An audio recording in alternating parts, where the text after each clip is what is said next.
اب ایک بنیاد بنائے، ایک بات بیان کی نیند کے تعلق سے، ایک معاشرتی طور پر ایک بڑا مسئلہ ہے، میں چاہ رہا ہوں کہ اس کو بھی اگر آپ اپنے حل کر دیں، یعنی اس کا حل عطا فرما دیں، کہ یہ غصہ، چڑچڑاپن، ڈانٹنا اور جھارنا، یہ عادتیں مطلب ایک نیچرلی طور پر ہوتی ہیں یا بعض اوقات حالات اور واقعات کے تحت آتی ہیں؟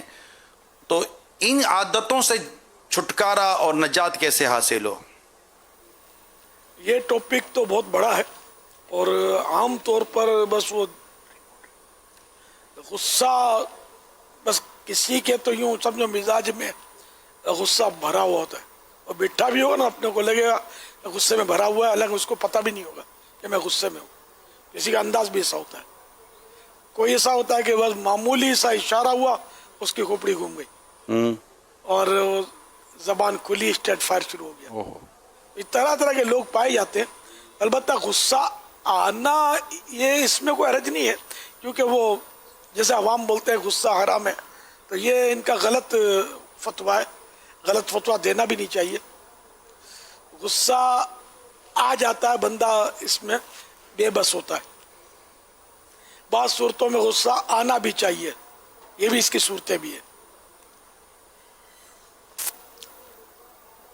تو بہرحال یہ کہ غصہ جب آئے تو اپنے نفس کے لیے، اپنی کسی نے توہین کر دی، اپنے خلاف کچھ بول دیا یا اپنے مزاج کے خلاف کوئی کام کر دیا، اب جو غصہ آیا اس پہ کنٹرول کرنا بہت ضروری ہے، اور یہ ثواب دلائے گا کنٹرول کرنا۔ ماشاءاللہ، کہ غصے کو کنٹرول کرے، اور جیسے کہ جو غصہ نافذ کرنے پر قدرت رکھتا ہو اس کے باوجود نافذ نہیں کرتا، تو اللہ تعالیٰ اس کو اختیار دے گا کہ جنت کی جس حور کو چاہے لے لے۔ اب ظاہر جنت کی حور کو لے کر کہاں جائے گا؟ جنت۔ انڈرسٹوڈ؟ سبحان اللہ۔ جنت ہی میں جائے گا۔ تو غصے کو قابو کرنا، جو اپنے نفس کے لیے غصہ آیا ہے نافذ کرنے پر قدرت رکھتا ہے، نافذ کر سکتا ہے۔ جیسے بڑا ہے، باپ ہے، بچے پر غصہ آیا تو تڑاک کر کے رکھ دے، تو اس کو کس نے روکنا ہے؟ اب یہ کہ کنٹرول کر دے۔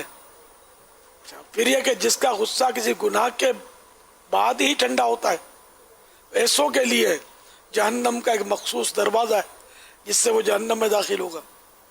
تو یہ بھی کرتے ہیں، غصہ آ گیا گالیاں نکالتی ہیں نا، جب تک دو دو ٹکڑے گالیاں نہ نکالے غصہ ٹھنڈا نہیں ہوتا، جب تک اگلے کی توہین نہ کرے غصہ ٹھنڈا نہیں ہوتا، جب تک اگلے کو دو ہاتھ رکھ نہ دیں غصہ ٹھنڈا نہیں ہوتا، برا بلا نہ کہیں، اس کو ڈیگریڈ نہ کرے، جھاڑے نہیں، سب کے سامنے لتاڑے نہیں، یہ غصہ ٹھنڈا نہیں ہوتا۔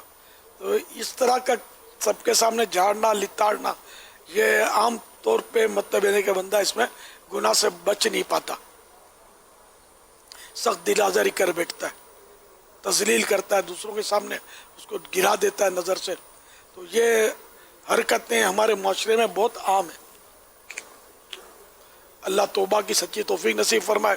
اب جس کو غصے میں جھاڑا یا کوئی بھی ایسی حق تلفی کی ہے تو اس کو راضی بھی کرنا ہوگا۔